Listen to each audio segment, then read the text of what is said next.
Hello, I'm Dick Corsell, and this is Community Care Network Connections. We are here today to talk about a program of Rutland Mental Health Services called Vocational Opportunity Works. And Vocational Opportunity Works is a supported employment program helping individuals with mental illness find and keep work. And joining me today on Connections is Dan Gifford. Dan is the Vocational Opportunity Works Employment Coordinator. And joining Dan is Stacey Lancour, who is an employment specialist with Rutland Mental Health Services and the Vocational Opportunity Works program. So welcome, Dan and Stacey. Thank you. We've had an opportunity on previous Connection shows to talk about supported employment, and we've done it in the context of our developmental services program, Career Choices, for example.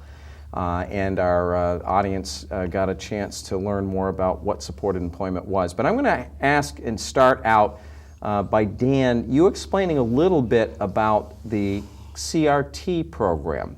As I understand it in Rutland Mental Health Services, the CRT, Community Rehabilitations and Treatment Program, is the program under which the Vocational Opportunity Works resides. I'd like to have you talk a little bit about what CRT is. I'm sure it's not something that many people are familiar with. Sure.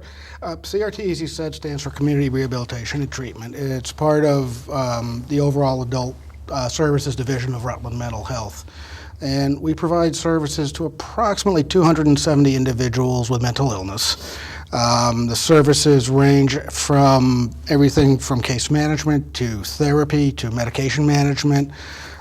We have a housing coordinator. We provide services for housing assistance, and then, of course, vocational assistance. So it's a very wide range of services that we provide to individuals. Great. So we have CRT, which is part of Rutland Mental Health Services, and then we have Vocational Opportunity Works, and that's the program both of you are affiliated with. As I mentioned, we had talked in previous shows about supported employment, and I'd like you to tell me more about specifically Vocational Opportunity Works, the VOW program, a little bit about its history, how it came about. Obviously, as we go on, we're going to have a lot of questions about what this program means and how it helps people and how it benefits the community. But let's just start with just kind of a general overview of Vocational Opportunity Works. So Dan, if you wouldn't mind doing that. VOW started about 15 years ago, give or take, in the old Carriage House program on Granger Street, with some folks just deciding they wanted to get to work, and one of our staff who couldn't make it today, George Nostrin, helped put them back to work. And that, from very humble beginnings, has grown to where we are now, serving approximately 55 or 60 individuals currently, with a staff of 4 people, 3.5 to 4 people, depending on the day of the week, and just all facets of supported employment. That includes job development and helping folks get back to work. The program exists as part of a grant with the Division of Vocation and Rehabilitation. We provide services that Voc Rehab felt would be better suited by outsourcing, in a sense, and contracted with us to provide those services for the very specific need that we have.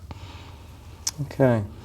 It also helped by taking people out of shelter workshops, where it was just, if you had a mental illness, that's the only place you could work. This put people back to work into community places, so they weren't isolated from the entire workforce. And that was a big part of why Vocational Opportunity Works was also started. That's an important consideration. I'm glad Stacey brought that up as well, because in many of these programs, we've been talking about the services that Rutland Mental Health Services and Community Care Network provides, and how many of them are really community-based and partnership-oriented. The days of more centralized programming where you had necessarily facilities that were very homogeneous groups. I mean, everybody with a particular need was together, and it was not really community-based. We've seen it in particular on our developmental services side, where there has been so much decentralization and community-based services and care, which has greatly benefited both the individuals receiving that and the community. So I think that's an important consideration, and in particular for Vocational Opportunity Works, how something that started with a group in primarily a very cloistered location now has reached out to the community, and we'll talk a little bit about that in terms of the employers, because that's one of the things I find that very interesting how successful you have been, and I think a lot of people will be as well.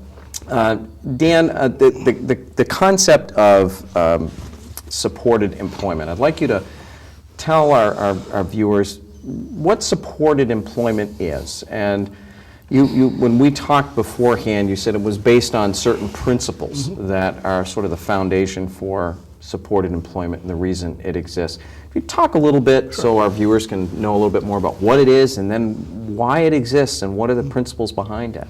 Supported employment is an evidence-based practice, meaning that there is strong research showing that when people are going back to work, if they have support around them, they have much more success long-term and in the short run.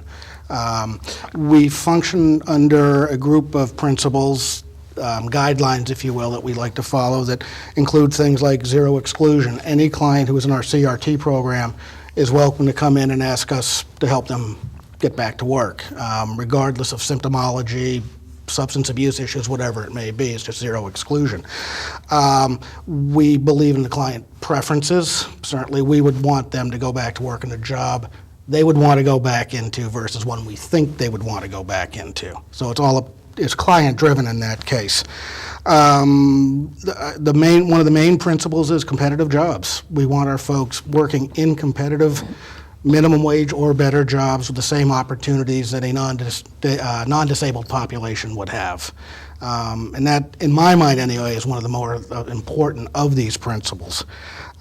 We try to do a rapid job search where we connect with employers as quickly as possible. We try to develop strong relationships with all the employers we work with. As I say, there are several more principles. Those are the foundations in my mind, I think, that really make us different from other programs in the area. You know, more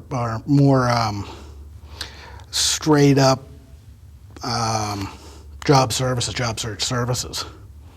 Oh, that's interesting. Yeah. Stacey? And one of the newest principles that's been added is benefit counseling for our clients that we work with. The biggest fear for people with a disability going back to work is losing their benefits that they receive now and not being able to make it on a small salary. So what we do is we contract with Voc Rehab and set our clients up with the benefit counselor there to help them understand better that it's a benefit to go back to work and you're not going to lose your benefit money that you receive from disability. So that's a huge new principle that they've added for our clients. I could see that being important. We have talked about this on the show before. The system of care can be very confusing for individuals. It can be confusing for anyone, but if you're dealing with some challenges in your life, often it becomes very, very difficult to understand all of the components of that system and how you can successfully navigate through it. So I would imagine having that relationship with the vocational rehabilitation folks with the state of Vermont is important, and having that service available. Stacey, I want to ask you, who'd be eligible for the VOW, Vocational Opportunity Works Services, and how do you know someone is ready to be employed? Anybody that is part of the CRT program at Rutland Mental Health is eligible to work with us at VOW. And usually it's the client that makes their decision by saying something to their case manager that they're thinking about working or they'd like to go back to work. The case manager then contacts us, tells us that they have this client that's interested. We'll go down, we'll sit, talk with them for a few minutes with their case manager and get them set up for an initial appointment with us to come in. And from there, we'll start digging a little bit deeper in what they're looking for work, the type, if they want to work part-time, how many hours that looks like for them, their interest in what kind of field they might be in, and also it can be based off from what type of hobbies they have for an interest in making a job search from there. So, but it's anybody that's part of our CRT program. Do you often find people that have had jobs and then have experienced difficulties with mental health issues, or perhaps had mental health issues, but they had been resolved sufficiently to go back to work, but then struggled again? Do you find that you have a lot of people that had worked previously and just really want to get back to that level of productivity? We do have a lot of clients that have worked in the past, enjoyed it, and now, they had a little bump in the road, as we say, with their mental health, and they feel that they're at a point now where it would be part of their recovery to go back into the workforce. So it's actually a positive thing for them to get going again. And we just help support them in doing resumes of how to do a proper job search, getting prepared to go to an interview. And from there, we always stay with them once they do find a job too, and support them. It could be a year down the road, it could be 5 years down the road. If something comes up, symptomology for them, they're struggling, they can always call us. We're still there to help them to maintain that position so they don't lose it. And that's an important fact for them too, is not to lose that job. And we've found over, again, with the evidence base and just our own personal observations, that going back to work is such a huge piece of anybody's recovery on so many different levels. It improves self-esteem and brings people back into the community in a very positive way. It helps folks reintegrate with society in a sense. And I think in general people feel better when they're working versus sitting around watching TV and just being very bored in their lives. We've had people come in and say, wow, I can't believe I didn't go back to work sooner. I feel better about myself and my world and what I'm doing, and I'm feeling healthier and stronger, and I feel like my mental illness is under better control. So it really is a positive force, I think, in people's lives.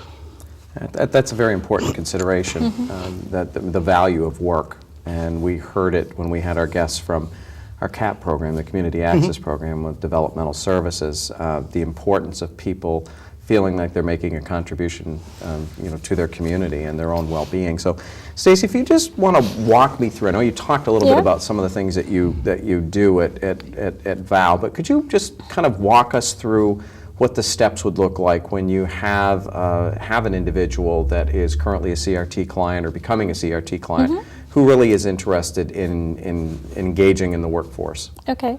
Well, as I said before, first their case manager will notify us that the person is interested.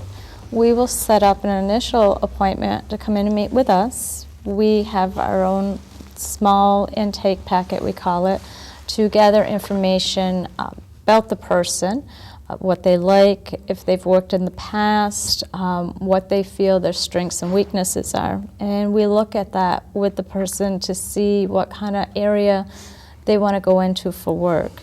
We also will open them up to the Vermont Department of Vocational Rehabilitation as we contract with them to help with things that the CWS program has, which might be a risk-free trial, getting them into a job and trying it out, see if they like it, if it's a good match for them. If it's not, then it gives us an opportunity to look at other avenues that the person might see that they listed as strengths to look into. We'll also look at creating a resume for them and building that and helping them if they have typing skills. We help them type them up with them. If they can't type, then we'll type up the resume for them, have them look it over and see if they approve it. We also do mock interviews with them to help prepare them. And then we'll set up with area people that are companies that interview people all the time, get them exposed to doing interviews with other people besides us. And then they start looking for job searches. They'll go to different interviews, some on their own. Sometimes we'll go with them and help support them. We job develop for them also, where if they have an interest in retail, we'll go to retail stores. We will talk to the company, ask what they look for in in an employee and how they would like people to go about applying if they have an opening. With that information we receive from the employer, we bring it back to the person. We explain to them what the employer looks for, how they would like to go about being approached, and we will help them do that also. Some employers appreciate us putting a business card attached to the client's application or resume, so they know that they have that support, and employers appreciate that and like it because they know if there's a problem, they also have support from us to help with the client if need be. But what you're describing sounds really like a traditional employment agency, but you're also, you have, Dan and Stacey and all the people that you work with have very specialized skills, however, that, could you talk just a little bit about, I mean, you are a traditional employment agency in the sense you're doing all of the same things that what you would expect an employment agency to do. Right. But you obviously know how it is different in terms of what is needed to support people with mental illness. What makes this really different? The difference, I say, between us as a supportive employment agency and an agency just trying to place people is we're there for our clients and the employer, so that we stay with them throughout. If a person's there for 5 years, there's a problem 3 years down the road, we're going to go in, we're going to find out what's going on, what we can do to help the person get back on track so they don't lose the job. The other part is a lot of places don't have that availability to be able to go back in later on and still continue working with the person. So that's the big difference for us, I think, is always being with the company and the client. And we have the capacity of providing job site support, so we can go into a job site and help our client learn the job as we learn it ourselves to teach the client. As Stacey said, we provide unlimited follow-on supports, which the major staffing agencies wouldn't be able to provide. Right. I think the other piece, too, is with the more traditional staffing agencies, the employer will be going to them. We go out and go to the employer. We try to, we'll work with job carving if possible. We will work with, whatever we need to do to try to make a good, strong job match, rather than offering a list of employers to go look at. Let's follow up on that because you just brought up a question that I was going to ask. You obviously work, I've heard we talk about vocational rehabilitation, you're talking about businesses and the fact that you're proactive. And by the way, too, also have the whole Rutland Mental Health Services community behind you and the services that offers as well for individuals that may need other types of services. But talk a little bit, Dean, about the type of community partners that you work with, the type of businesses that you work with. I think people would be interested in terms of how you find these partners and how, what some of them may look like. We have a variety of methods for finding our partners, up to and including what we like to call natural job development, where every day for a year I may go to a local coffee shop and buy a cup of coffee, and just to get to know the business, the employees, the manager, and then start pitching what I do and finding out what it is the employer may need. Our employers range everything from small mom and pop coffee shops all the way up to large clothing stores here in town, and pretty much everything in between. We like to get a good solid relationship with our employers. I think that's key to us, and to develop the kind of trusting relationship that an employer would need with us, and us, quite frankly, with an employer. To make sure that we're getting a good job match for our clients. As Stacey indicated, we see the employer and the client as our main customers. So we're trying to make both sides of that equation very happy. We've had veterinarians on board and had people placed with vets. We've had people placed with coffee shops, donut shops, clothing stores, as I said.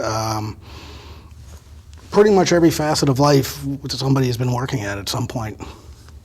Yeah, that's important, and that you've been able to get those relationships established. As we know, it's really, it's all about relationships. It's all about the community partners and the collaborators that you work with. And for us, success is when an employer calls us and says, this guy you sent down last time worked out really well. Do you have anybody else?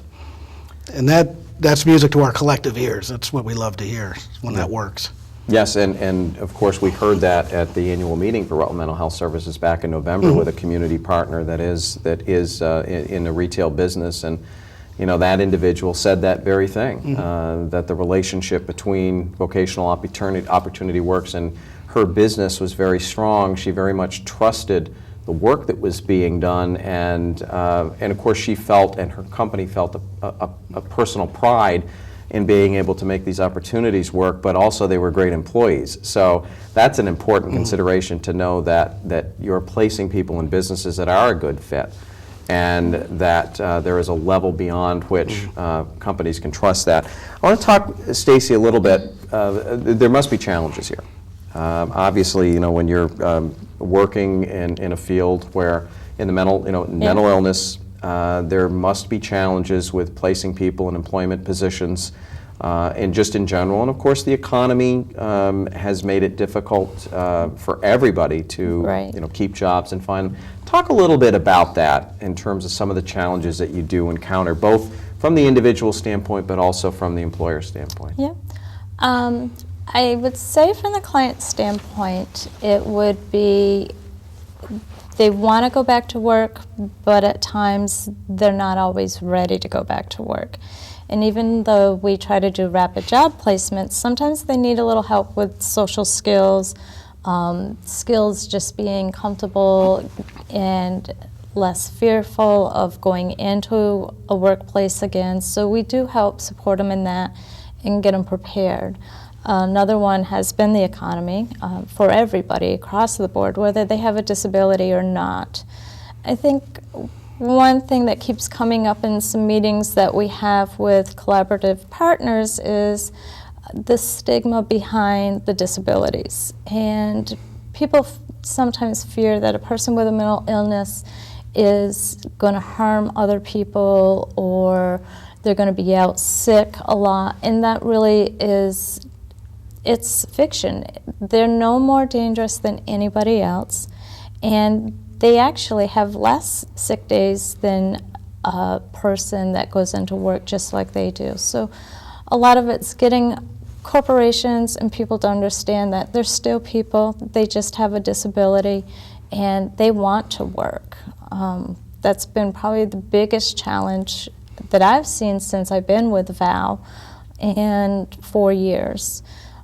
The other is sometimes transportation. A lot of them have to walk to get to work, so we try to work out ways that their flexibility can be for hours, and maybe being able to take the bus and then walk into the corporation or business where it might be. Those would probably be the three largest I can think of right off the top of my head. And I just want to jump on what Stacey said about stigma. That is probably our biggest challenge, at least in my mind.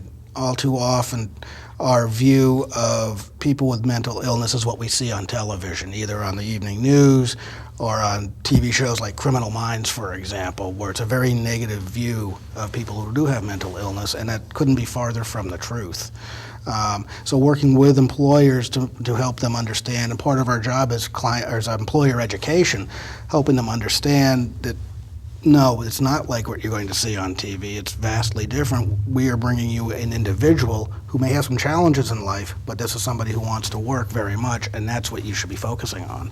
We had a similar conversation with our developmental services folks, who said the very same thing, that when you have somebody that is bound and determined to overcome a challenge, and work is part of that overcoming the challenge, and it is part of their well-being and sense of self, you're going to get more commitment from that individual. So I think it is important. And there has been, I think, a major shift and transformation in the views of mental illness because of the community-based services and people having a better understanding, and in particular knowing more about things like biological basis and things like that. So, but there's no question that that's a challenge, but I think that commitment you have to working closely with your community partners and businesses, they know that when you're sending someone to them, that this individual is a good fit. In the few minutes that we have left, I think it would be nice, Stacey, if you could just share a success story, obviously without using names, but Right. somebody that has been part of Vocational Opportunity Works that really you are so proud of what they've Okay. accomplished. When I came to VOW 4 years ago, I started working with a gentleman, and he had a background of an associate's degree in accounting, but had been out of work for probably 5 or 6 years. And we started looking at where his weaknesses were and what were happening. And from there, we started looking into doing what's called a risk-free trial. And that's where we try to place somebody with a company to help gain more skills for them and actually have something current on their resume and a reference. So I was able to place him with a corporation for approximately 3 months, and when the time was up, he finished out. And after that, we received a phone call stating, he was really a benefit to us. We'd like to have him come back. I talked to him. He loved the job, wanted to go back, so they actually hired him on as a permanent part-time employee doing administrative work and statistical information for them. He's been there for almost a year now. And he has been stable the whole time. He's done great. I hear positive things. How he works is very over the top. He's very meticulous in making sure everything's right, done properly.